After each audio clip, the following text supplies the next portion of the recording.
Hello दोस्तों, आपका स्वागत है हमारे इस नए चैनल ऑनलाइन एजू एरा पर। आज हम बताएंगे संज्ञा के प्रकार। संज्ञा के प्रकार, ठीक है। अर्थ के आधार पर संज्ञा 5 प्रकार का होता है। पहला है व्यक्तिवाचक संज्ञा। व्यक्तिवाचक संज्ञा जिस शब्द से एक ही प्रकार के व्यक्ति या वस्तु एवं स्थान का बोध होता है उसे व्यक्तिवाचक संज्ञा कहते हैं, जैसे रमेश, महेश, गंगा, हिमालय। व्यक्तिवाचक संज्ञा वह होता है जिसमें किसी भी पुरुष का, जाति का, उसमें से एक ही चीज़ का स्पेसिफिक मतलब किसी का एक पर्सनल जो नाम होता है उसे हम व्यक्तिवाचक संज्ञा कहते हैं।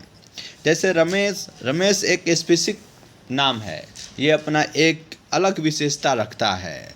जैसे गंगा एक इस नदी में से एक स्पेसिफिक नाम गंगा है, जिसकी गंगा की एक अलग विशेषता है और अलग पहचान है, इसलिए हम इसे व्यक्तिवाचक संज्ञा के कैटेगरी में रखते हैं। दूसरा आता है जातिवाचक संज्ञा। जातिवाचक संज्ञा वह संज्ञा है जिसे एक शब्द से पूरे व्यक्ति, सभी वस्तु, सभी स्थान, सभी पशु, प्राणी आदि का बोध हो, उसे जातिवाचक संज्ञा कहते हैं। जातिवाचक संज्ञा जैसे मनुष्य, नदी, घोड़ा, गाय, पर्वत, पहाड़ आदि आते हैं, ठीक है। जातिवाचक संज्ञा एक कम्युनिटी को बोध करता है। जैसे नदी के अंतर्गत बहुत से नदियों के नाम आते हैं, तो जो नदी है ये पूरे एक कम्युनिटी वाली नदियों के नाम को बोध करता है, इसलिए जो पहला इसका जाति है वो नदी है। उसके बाद आता है भाववाचक संज्ञा। भाववाचक संज्ञा जिस शब्द के किसी व्यक्ति या वस्तु के गुण या धर्म, दशा तथा कार्य, व्यापार का बोध हो, उसे हम भाववाचक संज्ञा के कहते हैं। भाववाचक संज्ञा का निर्माण जातिवाचक संज्ञा में या से होता है। इसमें आते हैं विशेषण, क्रिया, सर्वनाम तथा अपव्यय में प्रत्यय लगाकर हम जातिवाचक संज्ञा को भाववाचक संज्ञा में बदल सकते हैं, ठीक है दोस्तों। इसके बाद हमारा आता है समूहवाचक संज्ञा।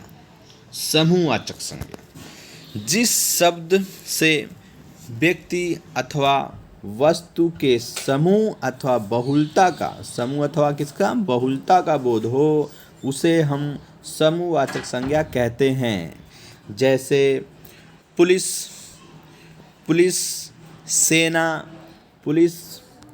सेना, अधिकारी, कर्मचारी, ताश। पुलिस एक समूह का बोध कराता है। पुलिस के अंतर्गत बहुत से लोग होते हैं और लोगों को एक कैटेगरी दिया जाता है जिसका नाम होता है पुलिस। वैसे ही सेना होती है, अधिकारी होता है, कर्मचारी होते हैं। कर्मचारी के अंतर्गत बहुत से लोग आते हैं जिनको एक स्पेसिफिक कैटेगरी में रखा जाता है जिसका नाम होता है कर्मचारी, ठीक है। उसके बाद आता है ताश। ताश सभी जानते हैं कि ये 52 पत्ते के होते हैं। अगर इसमें से एक भी 2 पत्ता अलग कर दिया जाए तो वो समूह में नहीं होता, वो अलग हो जाता है। जब हम उसको सबको एक साथ रखते हैं तो एक समूह का बोध कराता है, इसलिए ताश क्या है, एक समूहवाचक संज्ञा बन जाता है। अब इसको हम एक अलग ही तरीके से समझने की कोशिश करेंगे। जैसे व्यक्तिवाचक संज्ञा को अलग रखेंगे, जातिवाचक संज्ञा को और समूहवाचक संज्ञा को अलग अलग रखते हैं। अब दोस्तों अब हम एक चीज़ बताते हैं, जैसे कि एक है मानसिंह। मानसिंह एक व्यक्ति का नाम है। मानसिंह क्या है, एक व्यक्ति का नाम है, तो ये अपना एक स्पेसिफिक पर्सनालिटी रखता है, इसलिए ये व्यक्तिवाचक संज्ञा में आता है मानसिंह। जैसे ये एक ग्रुप में जाता है जिस ग्रुप का नाम है लुटेरा। अब इस लुटेरे ग्रुप में बहुत से लोग हैं, सबकी अलग अलग नाम है, तो उस ग्रुप का नाम है लुटेरा, तो उस ग्रुप को हम बोलेंगे जातिवाचक संज्ञा। लुटेरा हम क्या हो जाएगा, जातिवाचक संज्ञा हो जाएगा। और जातिवाचक संज्ञा को जो है वो एक गिरोह के रूप में है। अब जो है ये जातिवाचक संज्ञा लुटेरा, इसमें बहुत से लोग आ गए हैं, तो इसे हम कहेंगे समूहवाचक संज्ञा में रखेंगे गिरोह के आधार पर। गिरोह के आधार पर हम इसको क्या इसमें रखेंगे, गिरोह के आधार पर इसको हम समूहवाचक संज्ञा में रखेंगे।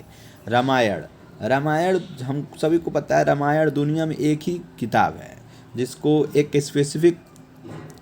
स्पेसिफिक एक पर्सनल इसका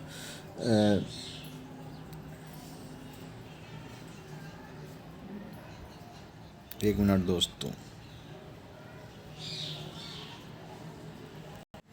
जैसे कि हमने बताया रामायण दुनिया में एक ही किताब है जो अपना एक पर्सनल विशेषता रखता है। तो इस रामायण को हम पुस्तक की कैटेगरी में रखते हैं और पुस्तक में अनेक से बुक आ जाते हैं, जैसे रामायण हुआ, महाभारत हुआ आदि।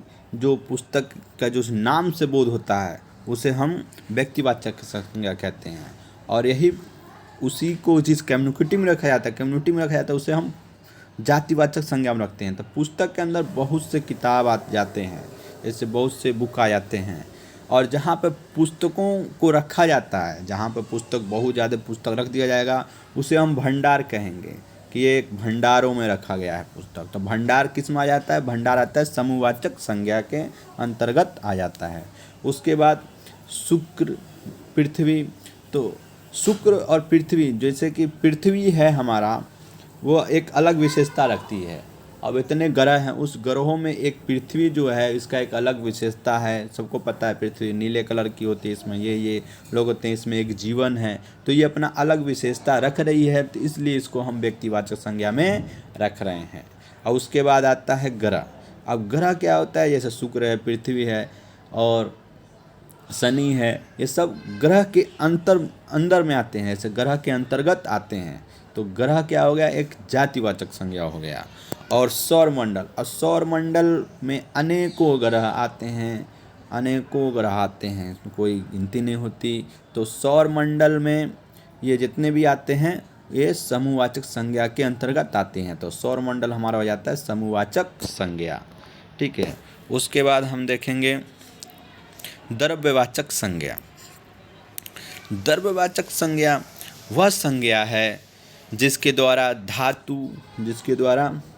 धातु, द्रव तथा ऐसी वस्तु जिसे नापा तौला जा सके। ये इम्पोर्टेंट है दोस्तों, जिसे नापा और तौला जा सके। जैसे दूध, घी, सोना, ऑक्सीजन, चांदी, लोहा, लकड़ी और तेल आदि। इन सभी चीज़ों को हम नाप तौल सकते हैं। जैसे दूध को हम नाप तौल सकते हैं, सोना को भी हम नाप तौल सकते हैं, तो इसे हम द्रव्यवाचक संज्ञा में रखते हैं, ठीक है। और एक और इम्पोर्टेंट चीज़ बता दूं दोस्तों, कमता प्रसाद के अनुसार, ये एग्जाम में कभी कोई पूछ लेता है कि कमता प्रसाद के अनुसार संज्ञा के 3 प्रकार होते हैं। संज्ञा के कितने प्रकार होते हैं, 3 प्रकार के होते हैं। जैसे व्यक्तिवाचक संज्ञा, जातिवाचक संज्ञा और भाववाचक संज्ञा, ठीक है दोस्तों। उम्मीद है आप लोगों को मेरे पढ़ाई द्वारा ये समझ में थोड़ा बहुत आया हो गया। और इसके बाद हम फिर नेक्स्ट वीडियो में आपसे हम मिलते हैं। तो थैंक यू दोस्तों, बेस्ट ऑफ लक।